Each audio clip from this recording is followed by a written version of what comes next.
Welcome to the Cook the Books podcast by Tea with Coffee Media. I'm Tyler Witkowski, the president and publisher of Tea with Coffee Media. And I'm Kelsey Ann Lovelady, the vice president of marketing. Back in 2021, we took our experience as independent authors and used it to create a publishing company with our friends. Our mission is to help other indie authors reach more and greater success. This podcast is dedicated to helping authors find the perfect recipe to create their books and their persona as an author.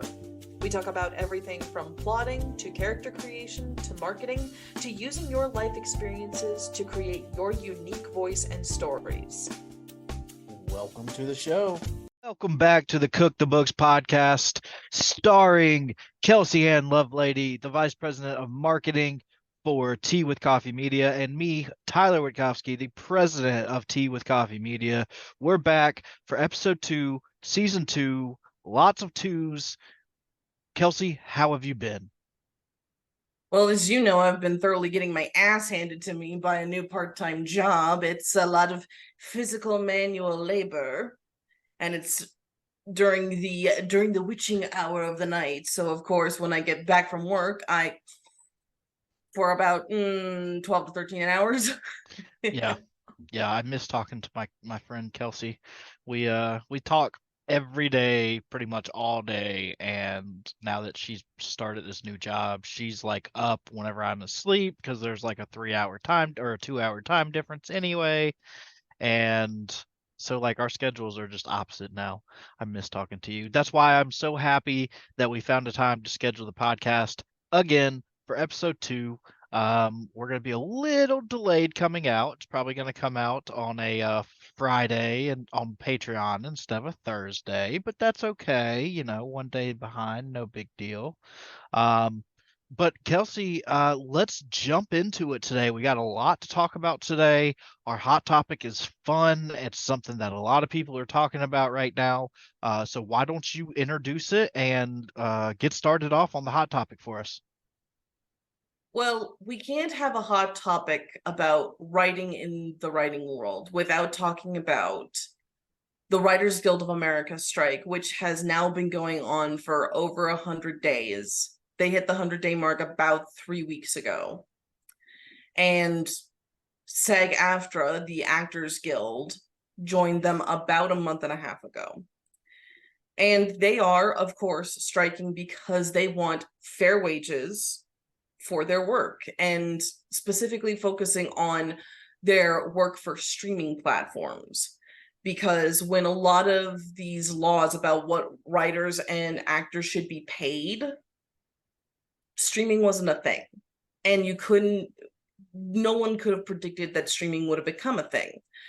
So the writers and the actors are fighting for fair compensation based off of streaming viewership, which, of course, the higher-ups are pushing back against. Very recently, the negotiators for the Writers Guild and the SAG-AFTRA Guild met up with these executives who had a pretty abysmal offer to present to them. And, of course, the Writers Guild negotiators and the Actors Guild negotiators, they were not interested in this deal. The executives then thought that they could release the deal to the newspaper and to the news to be posted everywhere on the internet in every city all over the world. And they thought what would come of that is the members of the guild would look at this deal and go to their representatives and say, no, this is a good deal, please take it. That, of course, did not happen because, as I stated, the deal was, to quote one of the articles that I read about this circumstance, the deal was not even worth the paper it was written on. Wow. Yeah, and I think you touched on like the major part of what this whole deal is about, but there's a little bit more to it than that too. You've got working conditions. They've got these writers in small, tiny, basically closets with no windows, and they've got it stuffed to the wall with desks and chairs, and you can't walk around. You're not allowed to take breaks, but and then another big thing, which we've talked about on the podcast before, is the industry's growing use of AI. because AI has, yeah, it's become such a popular method for people to uh circumvent Circumvent. circumvent the writers and the actual creatives by, let's be honest, stealing work of other people. AI is trained by scanning the internet and scanning all these different things. um One thing that we've heard about lately is Google going into their own streaming service and scanning all Google Drive and Google Docs and things like that, which is why we're moving away from the company is moving away from Google. So there are so many different aspects of this um, this issue. What are some of the potential impacts of the strike on various sectors of the entertainment industry? I mean, talking about late night shows, soap operas, network shows, streaming platforms, even movies. I mean, they're all impacted. So what do you see as the big impact and how it's going to how we're going to be shaped over the next couple of months? What this ultimately is it's a game of chicken. Each side is coming at each other, not veering away from the path. And it's a question to see who bows down first. Is it going to be the executives who are exceedingly rich, exceedingly well off? They can handle not having an income for a while, or they can find people who are willing to work for dimes to the dollar to continue doing the work of these writers and these actors. But it might come back to bite them in the ass, especially with AI, because yes, AI steals ideas, which could put them into some serious lawsuit situations, which everybody, regardless of how rich you are, everybody wants to avoid a lawsuit. Yeah. Because, best case scenario is you settle out of court for an undisclosed amount of money, but that's still money out of your pocket. Or the AI does such a poor job at writing these scripts and these shows that no one watches the show and the streaming service goes up in smoke. On the other hand, you have the Writers Guild and SAG-AFTRA. These people are not incredibly wealthy. They need to keep doing some form of work and getting some form of paycheck in order to pay their rent and be able to eat so that they can have energy to strike. But the fact that the Writers Guild has been on strike for over 100 days at this point shows just how resilient these people are, because major strikes are going on in specifically like LA, Hollywood. It's fucking hot as balls there right now, and they're there 24 hours a day striking. So obviously this guild believes in their cause so very much that they are willing to put themselves through financial difficulty as well as through the dangers of heat stroke in order to get what they want.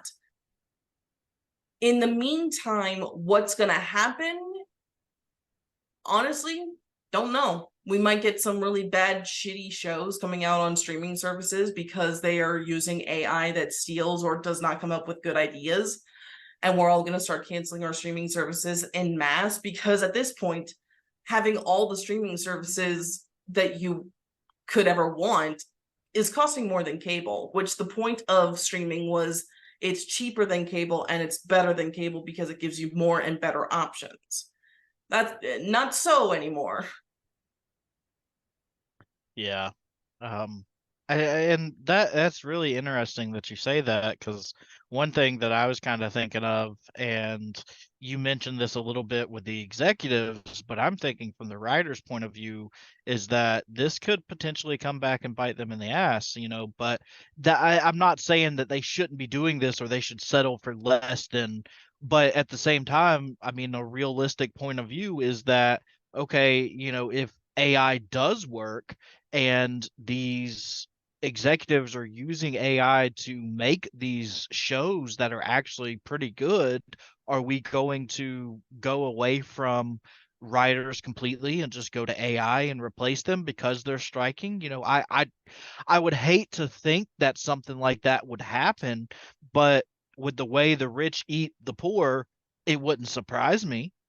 And I hate it for the writers because they're out there, like you said, they're striking, they're busting their ass every single day to get what they're worth. And that's the thing, it's not even what they think they're worth, to get what they are worth, because they're not getting what they're worth right now. And anybody as a human being should be getting what they're worth, whether it's monetary happiness, whatever it may be, food.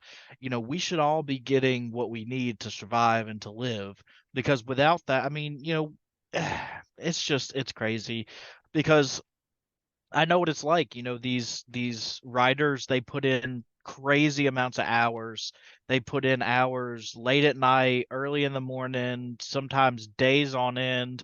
I wasn't a writer for, Hollywood, but I've done jobs where it was nonstop work, and it's exhausting. And whenever you feel like you're not appreciated, and whenever you feel like you're not paid well, your work starts to suffer. So, I mean, even if it would have continued, would we have gotten the same quality shows, if these people felt like they weren't getting paid enough, or if they would have accepted that first offer, that bullshit offer that was offered to them? If they would have accepted that, would we have gotten the same quality shows, or would they have done what they were paid to do and nothing, and not a dime more? That's what I would do. But how do you think it's going to impact the writers? I don't know if I can even make a prediction about that. What I know is that a majority of people, especially people who know about the situation, have enough common sense and have enough human decency to say, I'm not going to give my money to these companies, and I'm not going to watch their shows that they come up with while the writers are on strike, because it's written by AI and that's unethical, and I want to support the writers. Most people will do that. You're gonna have some people who are fair weather allies, who they say they're here for the Writers Guild and they quietly support them, but the moment that, I don't know, Disney comes out with the next Star Wars show, they're just gonna be like, see ya, and go watch the show. But I think a majority of the people in the world understand what is at stake here and why it's important, and it goes into something that they believe. Remember, we exist in an America that understands the concept of quiet quitting and rage applying. So I think people, especially the working class, who make up a majority of the country at this point, will look at the situation and go, I'm on the writer's side, and that's where I'm going to stick my loyalties, and I'm going to help however I can, even if that means like I have to cancel Netflix for a period of time, if I have to cancel Disney Plus for a period of time, if I have to cancel these streaming services, maybe altogether. Yeah, definitely. All right. Well, Kelsey, let's take a quick break, jump into our ad. Not sponsored ads, just a little ad about Tea with Coffee Media, all of our staff and wonderful authors. So we hope you like it.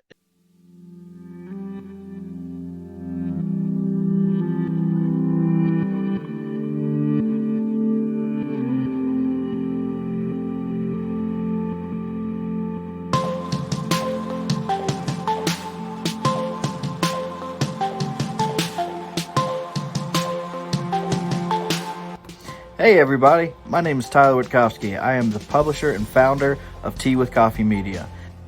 I can't believe I did this! I can't believe I did this. I can't believe I did this! I am a 9-year Navy vet.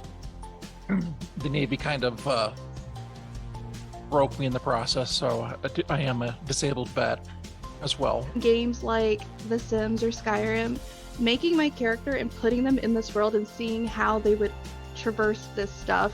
I today am signing a contract with Tea with Coffee Media.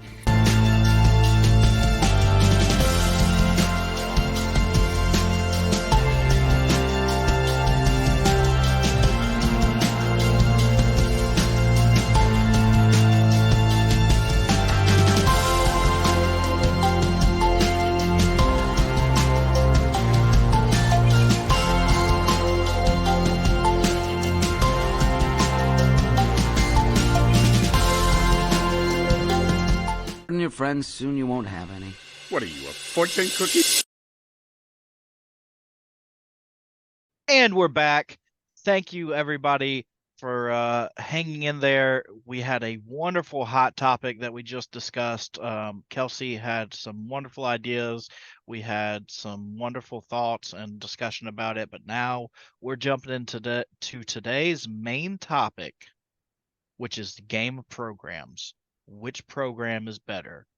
Microsoft Word, Google Docs, or Scrivener?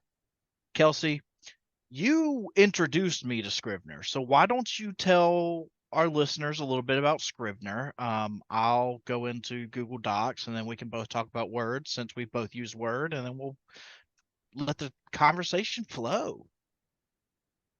Well, Scrivener is, of course, a writing program that is more geared towards the writer and more geared towards those who write screenplays and stuff like that because of how the program is set up.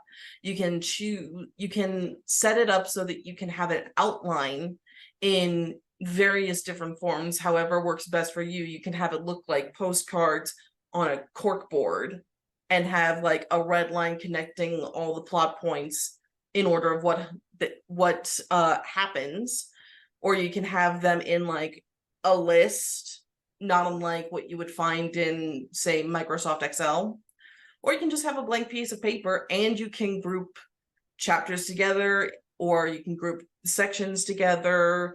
You can do any number of wonderful things.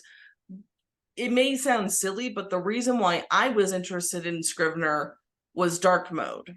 It is a writing program that does come in dark mode. Initially, when I got it, it did not, at least for PC. It was a program that was initially made for Apple products, which it was frustrating because we went through a period of time where a lot of stuff that could have been useful for writers was only made for Apple products, and some of us are PC users. But I got Scrivener when it finally came out for PC because I wanted dark mode. It did not initially have dark mode. I had to wait a couple of years and self-download updates, but I finally got my dark mode. And I love it, and I'm able to export what I write in Scrivener into Microsoft Word documents for easy access, or to make it easier for our editor-in-chief, Victoria, to take a look at my work. So can you elaborate on those unique organizational tools such as the corkboard feature and things like that Scrivener offers, and how they really transformed your writing experience as an author? So as a plantser, combination plotter pantser, I like the version of Scrivener where you can outline in a list form, because what I like to do is I like to give an overarching, basically, description of what is supposed to happen in the chapter. Sometimes it can be summed up in one sentence. Depending upon how complex the book is, it can be a couple of paragraphs. The first book I ever came out with, Starforged Orion, which was written in Microsoft Word, those chapters could be summed up in 1 to 3 sentences. When I was writing my murder mystery, Permanent Reminders, which is highly more complicated, that was several paragraphs because I had to make notes to myself of what's the red herring in the chapter, what's going on behind the scenes with the actual killer, etc. But I tried the corkboard option because I had seen a author influencer who I liked at the time using something similar, like sticky notes on a post-it board, physical post-it board. Wasn't particularly for me. I like my list version better because it's easier for me to, change on a dime or on a whim, as the case may be. But yeah, and the nice thing about Scrivener is that the other nice thing about Scrivener is it has a full screen mode for minimal distraction. So you can hit full screen mode and it's just your Word document, so that you're not distracted by your Twitter notifications, your Instagram notifications, your YouTube notifications, stuff like that. And that can be very helpful for somebody like me who can be easily distracted. So that brings me to my next point. What a great segue. It's like we're reading each other's thoughts. Um, so what type of writers do you think would find Scrivener the most accommodating, and like why? Like you mentioned you, and I know what you mean, but our listeners may not know what they mean by you as a type of writer. So explain that a little bit. Well, the first thing I'll say is the learning curve for Scrivener is a little steep. It's not going to be good for people who just want to jump in and write and automatically know how to use everything. You're going to have to watch at least one tutorial about how to find all the stuff that you're going to need. However, those who are plotters, like having specific plot points planned out to the T, or people like me who are plantsers, are gonna like Scrivener because it allows you to move things around. It allows you to plan, but it also allows you to be flexible with your plan. I can't see that pantsers would enjoy it very much. I think pantsers would be suited more to something like Microsoft Word, where you open it and you go. Okay. Um, anything else you want to say about Scrivener before we move on to Google Docs? The other thing I will state is that it is expensive. I can't remember what it cost when I bought it, but if you participate in NaNoWriMo and you succeed, you will get a discount code for Scrivener and other such writing programs that varies anywhere from, I would say, 10 to 30% off. So if you're a loyal NaNoWriMoer, you will be able to get a discount for it. Actually, let me quickly look up how much Scrivener is right now while you tell us about your preferred writing program. Yeah, so I know we just bashed Google a little bit earlier in the podcast about their use of AI and how we're changing from them. But right now, Google Docs is my go-to because of the big collaboration feature. I think one of the best parts about Google Docs and the Google Drive and Google programs is that cloud-based capability of Google Docs. It really facilitates the whole concept of working on the go and being able to um, work from anywhere. I'm a big, we've talked about this before, I think on the last episode. I write on my phone a lot, and having Google Docs makes it a lot easier to be able to write on my phone and be able to write like that. Google Doc also, I think one thing that I love, love, love, love about Google Docs is their real-time collaboration feature, because it really enhances the writing process, especially for projects like Potent and our next one, Time and Tide, and Lost Maidens, and other co-authored books. There's a couple different methods that you can use to write, but being able to collaborate and be in there at the same time is really huge, because whenever Kelsey and I were going through the edits from Victoria, she would leave comments in there, and we would be able to go in. Kelsey and I went in at the same time on a voice chat, much like we're doing now, and we went through the edits together, and we could both see it, make changes, and say, yes, this is right, have a discussion about it, all while we're looking at the same thing. And I could change something and it would reflect on hers. I mean, that is just such a huge, huge plus for me. um we're looking into alternatives now, so maybe next season we'll revisit this topic with a couple of new suggestions besides the basics. So, Kelsey, what do you think about Google Docs and the formatting options in Google Docs? Because you're a big formatter, and I feel like the formatting options in Google Docs are very limited. You have to download add-ons and things, but what do you think? So, because I am the formatter for the company, I know very well how difficult it is to format or prepare a document for formatting through Google Docs, because it's happened twice this last week. I've had to spend hours actually adjusting the manuscripts that we were formatting currently for the next couple of releases in Google Docs because they weren't uploading properly into our formatting program, which is Atticus. Again, sponsor us, please. But even with what I tried to do, it still wasn't working. What can happen with uploading a document from Google Docs into Atticus is the book is all shoved together in one chapter rather than having individual chapters, which you want individual chapters spaced out and separated for the sake of the table of contents for your formatting. So I have to go in by hand and set up that table of contents basically when I'm downloading from Google Docs. And it's a pain in the tuchus. But I have to say, what I do like about programs such as Google Docs is the fact that 2 or more people can collab on a project and write something down together. And we're trying to find a replacement for Google Docs because we like that feature so very much. Absolutely. So yeah, Google Docs, it's really useful because of all the ability to be on the go, to work with other people. But the AI thing bothers me, and that's why, Google Docs may not be for long the best option, because soon they may start scanning all of our documents. And what happens if they scan an unfinished manuscript and finish that manuscript and put it out as a movie or a TV show? Then it looks like you copied them, but really they copied you by stealing your information.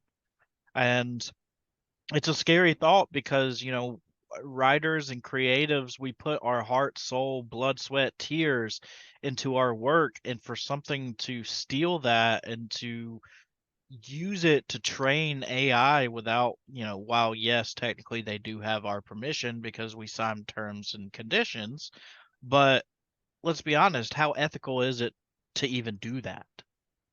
What is your thought? This is kind of a little bit pivoting from the episode, but what are your thoughts about, Google using their AI and how ethical it is? Well, first of all, on the subject of like, we technically consent to our work being plagiarized via the terms and conditions. There's a reason why they make their terms and conditions 100 pages long and all in legalese, because Yes. no one's going to take the time to read everything from start to finish. Even if they do, a lot of it is going to be over most people's heads unless they have a law degree. They are doing that on purpose because they know we're going to skip it, we're not going to read it, and we're not going to know what we actually signed up to do. And that is highly unethical, in my personal opinion. And it's highly unethical to take advantage of people in that way. If companies want to be ethical and honest about what they're doing, they would make the terms and conditions short, sweet, to the point, in language that anybody can understand. Real simple. So yeah, I'm not here for this trend of everybody starting to use AI or going to an AI kind of level, because it means that there are becoming fewer and fewer safe spaces for authors to share their work with each other and to work together. I don't know what you and I are going to do when we have to write our next book together if we can't find a replacement that is not going towards an AI future. Yeah. Good point. All right, let's jump into our final program. So Microsoft Word, it's a classic. Bill Gates created it freaking forever ago. It was the OG besides Notes. So Kelsey, you and I both started off using Word, correct? Besides Correct. handwriting, as Correct. kids. But so what, besides accessibility and it being one of the few options out there at the time, what really attracted you to use Word, and what did you find that you liked about Word? I didn't know any better. No, but that is the truth. It's like we're taught how to use Microsoft Word from a very early age, especially now, because it's easy for schools to get a hold of the Microsoft Suite. They get educational discounts for getting the whole thing, and they need to use something like that to teach people how to read and write and how to type up stories or type up their research papers. In hindsight, it's a good tricycle, it's a good training bike, but it is limited in what it can do, and it can be exceedingly frustrating to use. It always thinks it's smarter than you. So if you try to write a fantasy novel on Microsoft Word, it's going to think that every single name of anything is misspelled because it doesn't realize, oh, it's a fantasy novel. And honestly, like, the things that you can do within Microsoft Word are very limited. You know, you can't create a picture book in Microsoft Word. It's just not going to work, and it's not going to look good. So that's kind of your unfortunate option. Like I said, it's a good training wheel to get started, and like, if you want something cheap, easy to access, go ahead and use it. But there's going to be a point where you're going to outgrow it as a writer.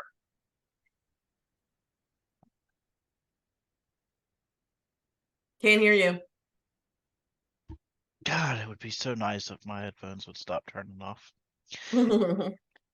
So I think that one of the big things is that it is, obviously Google Docs is free, but you have to pay for Microsoft Word. But like you said, it is easy to get a hold of. A lot of businesses use it. A lot of schools use it. So people have access to it, and that's just what they know. That's what they're experienced in. However, what I've noticed over the past couple years, just in my profession and being in a couple different positions, is a lot of places are actually going to the Google Suite, because the Google Suite is actually a cheaper option than the Microsoft Suite is now. Especially when you upgrade and get the discounts and all that good stuff. And if you're in education, a lot of schools are even, at least around here in North Carolina, um, they're going to Google Docs as a use because it's easier for the teacher to go in and check the folder where the student has to move their document instead of the student printing it out or handwriting it. And I think that's kind of a scary thing too, because these kids don't know any better. They shouldn't be allowed to sign terms and services and have their work stolen. I mean, what if you have a 15, 16-year-old kid who's in high school writing a story that they want to publish when they graduate, and now it's being stolen by an AI because the school used it, and even though they didn't consent to having their information stolen. So I think that's an interesting little tidbit to think about too, because I went to school with a girl who published a book for her senior project. She wrote a book about Marie Antoinette, and it was a very good book. I actually bought a copy. I was one of the only kids in the school who bought a copy, but she was my friend, and it was really good. But I just couldn't imagine something like that happening nowadays and somebody's work being stolen like that. Yeah. Yeah, and unfortunately, like, we have to consider that Bill Gates is also going to go towards the AI train with everything Microsoft because it's Bill Gates. Like every other executive, he's going to be thinking about what can make me the most money. Well, AI is a hot thing right now, especially for the executives, regardless of whether or not it's ethical. And there's been a lot of, like, there's not a single person on the planet who will look at Bill Gates and say that he's completely ethical. No one will. And very few executives these days are. So it's only a matter of time, I think, before Microsoft Word also becomes one of those programs where it's going to be very risky for authors to use. So that's something else to consider. I'll be honest, I kind of disagree with you on this one. I used to be a very against Bill Gates type of person, but he's always given more money to charity than I mean, sure, some of the time whenever he gives more money to charity, it's to get him out of a different tax bracket. So, I mean, yeah, he's still business minded, but is he really about making the most money, or is he just about living a life that he's built for himself and his kids? And I don't think he's married anymore. I think him and Melinda broke up, divorced. Um, but I don't know if you will ever see Microsoft under Bill Gates' leadership go to an AI model, because Microsoft doesn't have a skin in the game for things like streaming services. I don't think they'll ever get into. You'll never see a Microsoft streaming service or a Microsoft publishing company or things like that. I think you'll see that more from your Amazons and your Googles and things like that. I mean, I could be completely off base, but over the past couple years, I've gained a new respect for Bill Gates for some of the things that he's done and he said, especially during the pandemic. He put a lot out there, and came under a lot of criticism and about his sticking up for the mask and the getting the vaccine, but you know you're right though. No executive is completely ethical. Except for me. I'm completely ethical. I've been fired from jobs for being ethical, actually. That's another topic for another podcast. Ooh, spill the tea. But yeah, so that's it's interesting. Kelsey, what do you see as the strengths of Microsoft Word, Google Docs, and Scrivener? How do they compare and how do they contrast? Microsoft Word's easily accessible. Everybody pretty much knows how to use it. Google Docs, also easily accessible. Anybody can get their hands on it. Easy to share with your friends. Scrivener, very specific, built for very specific people, but comes with a lot of bells and whistles that the other two are missing. You can't really get a dark mode with Microsoft Word. You have to set your actual paper color to black and then set your font color to white to get dark mode. And in the case of Google Docs, you have to download an extension for your web browser to get dark mode. Scrivener, it's built right in. And there's no separate part of Google Docs or Microsoft Word where you can have an outline. That basically has to be a separate Word document or a separate Google Docs. In Scrivener, it's right there on a tab. If you forget what's supposed to happen next in your book, you go, you click, you look, you read, you go back to the page that you were writing on, and you keep moving forward. Cool. And I think some of the downfalls is for Microsoft Word and Scrivener, especially, is the cost can be prohibitive for some people. And I think, as far as Microsoft Word, we talked a little bit about, it's kind of basic, doesn't have a lot of the features that a lot of people need. Google Docs, really the biggest flaw I can think of is the AI concept. I mean, it's otherwise it's free, unless you need more storage and then you pay for more storage. And then Scrivener, did you find the cost of Scrivener? I'm curious. Yes, I did. And it's cheaper than what I remember it to be. You can get Scrivener, the standard license, for $60 now. I remember when I first downloaded it, I'm pretty sure it was somewhere up above the hundreds. But I think that the cost might have come down because the company who created it found ways to save money, hopefully not by cutting corners, so that it could be more accessible to the audience, or enough people have supported the company through buying older versions of Scrivener that now they can provide the latest versions for, the cost of a video game at this point. Yeah. Now, is that per year or a one-time fee per month? One-time fee. Oh, wow. Yeah.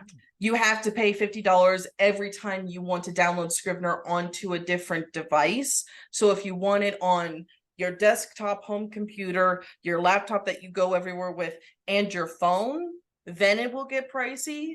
But if you only need it once, then it's pretty affordable. And unlike Microsoft, which will charge you an arm and a leg every single year, it's a one and done deal.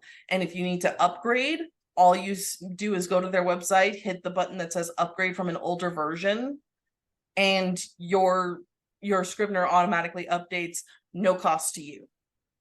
Nice. All right, I've got one more question for you, and this is an interesting question that I don't really have an answer for, and I'm really excited. I've been saving this for the last one. So as far as each program goes, and you don't have to go into which program matches which, but do you think that there is a difference in genres that would make a difference in which program what you would fit better with? Like, for example, would romance be better for Google Docs and thriller be better for Scrivener and young adult be better for Microsoft Word? Like, do you think there is that genre makes a difference in what you should write in? Honestly, no, I don't think your genre should determine what writing program you use, because at the end of the day, a blank piece of paper can be turned into anything. Where I may look at a blank piece of paper and see a romance story, our editor-in-chief Victoria sees a horror story, and you see something, a mental health fiction novel, and Caitlin sees a sci-fi novel. Caitlin sees fantasy. She does not like the term sci-fi. Caitlin sees fantasy, pardon me. She does not like being called sci-fi. Okay, fair. Generations is fantasy. So it's fantasy. Just so everybody knows, Generations of Humanity is fantasy. There are aliens, but they are fantasy aliens. That's right. All right. Kelsey, this has been fun. I'm really excited for the next episode, A Mile in My Shoes. It's going to be about the neurodivergent author experience. Tyler has PTSD, and Tyler, I'm talking in third person. I have PTSD, borderline personality disorder, and bipolar disorder. Kelsey, I'll let you talk about yourself, but we also have Caitlin coming on. So we're really, really excited about that. But yeah, Kelsey, why don't you talk a little bit about that episode? For me, the neurodivergence experience is diagnosed autism, self-diagnosed ADHD, diagnosed PTSD, and very recently diagnosed bipolar disorder. It's a menagerie. Yeah. So we're going to be talking about what it's like to be an author and be neurodivergent. So I'm really excited for that conversation. It'll be our first guest of the 2023, the second season of Cook the Books podcast. So that's all we've got for today. We look forward to seeing you. If you're seeing this on Patreon, congratulations. Happy Friday. Get to the weekend and party, because that's what me and Kelsey are doing. Isn't that right? That is correct. All right. Thanks for tuning in, and we'll see you next time.